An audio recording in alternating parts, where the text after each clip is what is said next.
Hi, hi everybody. Thanks so much for having me in this distinguished lecture series. I'm really happy to be, although it's only virtually, with you, my colleagues in Mumbai and maybe other places. And I have to say, I'm really happy, especially to be with an audience of landscape designers, landscape architects, one of the key groups in my career that I've been working with, because I think you have that fantastic capacity to really think strategic about how we develop, how we design, how we communicate what landscapes mean to us. So my talk today is going to focus on basically on urban trees, urban forestry, and how these urban natural areas play a crucial role today for example, promoting our health and well-being. We've seen that from the present COVID-19 pandemic, but of course also for adapting cities to climate change. So I'll talk a little bit about some of the background of how urban forestry emerged and why there's so much focus today actually on greening our cities and on nature-based solutions. Then I will talk about some of the ways, some of the concepts we can use to integrate trees and forest into our cities in better ways. So I'll talk about things like infill forest and vertical forest, etc. And then finally, in my final part of my presentation, I'm trying to give you a few tools.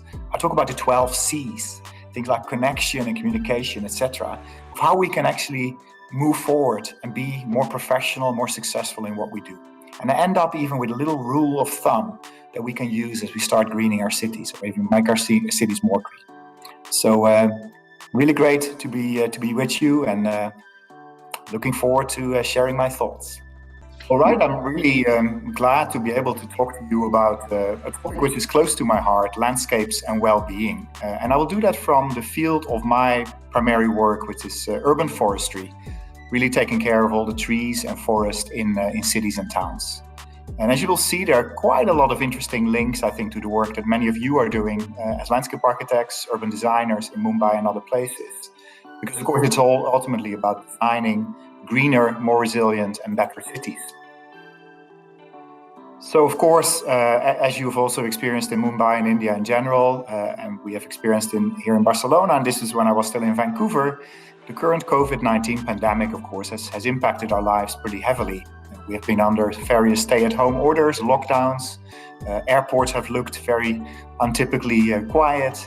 And of course, that also has pushed quite some pressure on us in terms of our health and well-being. And I'm not only talking about the infection with COVID, but I'm also thinking about our mental health. And of course, many of us, because we have not had the chance to roam freely, to meet our friends and families, we've been really suffering from that.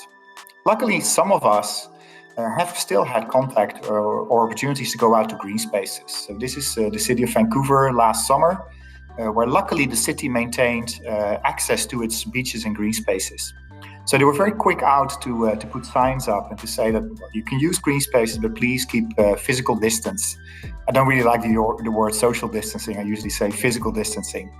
And actually that worked pretty well. And I'm pretty sure also that meant that many people in Vancouver could still maintain some kind of physical and mental health and well-being. You could also see other people outside in the green spaces. But of course we know in many other places, including other Canadian cities and including Barcelona, where I'm now, people were just simply not allowed to go out, or at least not to go to the park.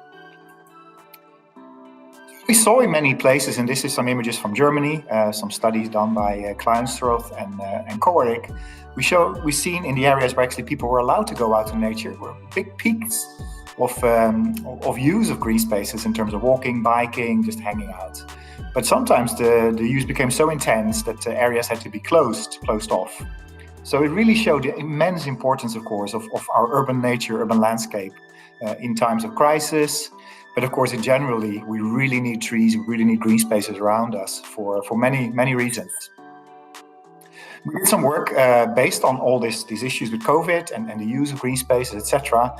In this review paper led by Jordi Honey-Roses, or actually it's more a discussion paper, I should say, trying to think a little bit, okay, this kind of COVID-19 pandemics or things that happen around us, how do they impact how we deal with public spaces? Are we going to look at public spaces differently in terms of how we design them or plan them or manage them?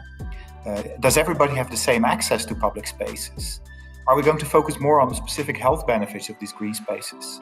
And also, how are we linking up green spaces and urban landscapes to urban planning in general? So some really big questions, and we didn't really provide a lot of answers for them. We really tried to raise the discussion here about the changing role maybe of nature in our cities. And this really links up a lot, I would say, to some of the developments that we see across the world. So in Europe, for example, there's a lot of focus on what we call nature-based solutions. And I'm not sure if you have that concept also in India, but it's definitely something that we see now emerging globally. And this is really the idea that nature in its many forms actually provides us with a lot of different benefits and can actually help us solve some of these issues, or at least manage some of these big challenges that we're facing, be it a public health challenge, be it climate change mitigation needs and adaptation needs, but also many other benefits.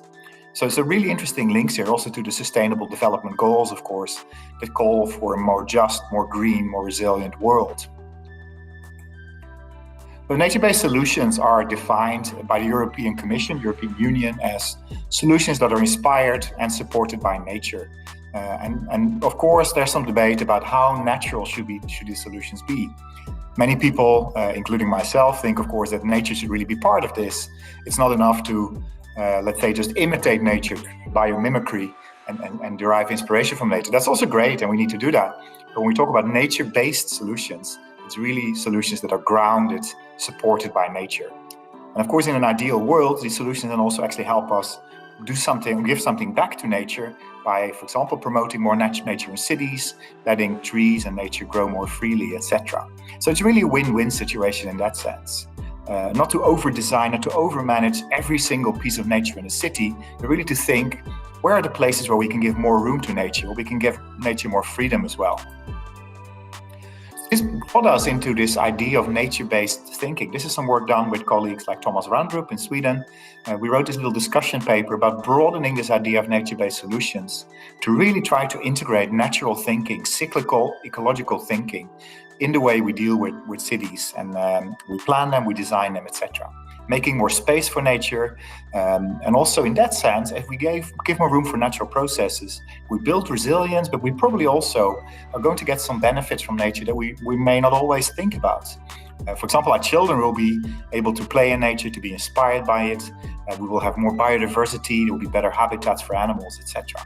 So it's not always us humans, I think, who have the best idea of what nature can do for us. So this then means we have to, in terms of planning, think about these links like between governance and community and ecological system, as well as governance and ecological system.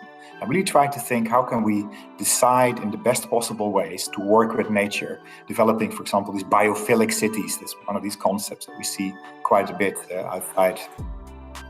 And that's some really interesting research that we can base ourselves in. So at the University of British Columbia, I have an excellent colleague called Professor Suzanne Simard, who has done this really famous research on trees communicating with each other. So her work shows that actually trees of different species in a forest environment communicate through exchanging nutrients, by actually giving warning signals to each other, etc. So what happens in this sense that if we put trees in little boxes in our cities, then trees cannot communicate with each other. They cannot help each other, and they cannot really thrive. So actually some people go as far as comparing trees to humans and say, well, trees like humans are actually very social. So we have to make sure that trees are together with other trees and have a chance to thrive together. If you're interested, please Google Suzanne Simard's work and also check out her Mother Tree project. This actually has inspired, in some way, a lot of approaches across the world.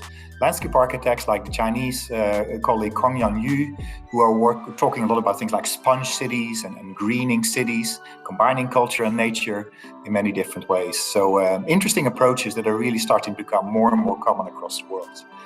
And I'm sure also in India, there's quite some debate about new ways of looking at cities. Not just planting a few trees after the fact, but really integrating nature into the very fabric of our cities. This then has led me at least to work with this field of urban forestry, which is not just forestry in a city, but it's really about planning and managing the whole tree resource, the whole nature resource in a city for the benefit it provides to people, but actually also for the benefits of nature itself. So we have done quite a bit of work in terms of publishing about this. We have a journal called Urban Forestry, Urban Greening. We have another journal called Arboriculture and Urban Forestry. And it's really become an emerging community of experts, of scientists, of decision makers, of designers, etc.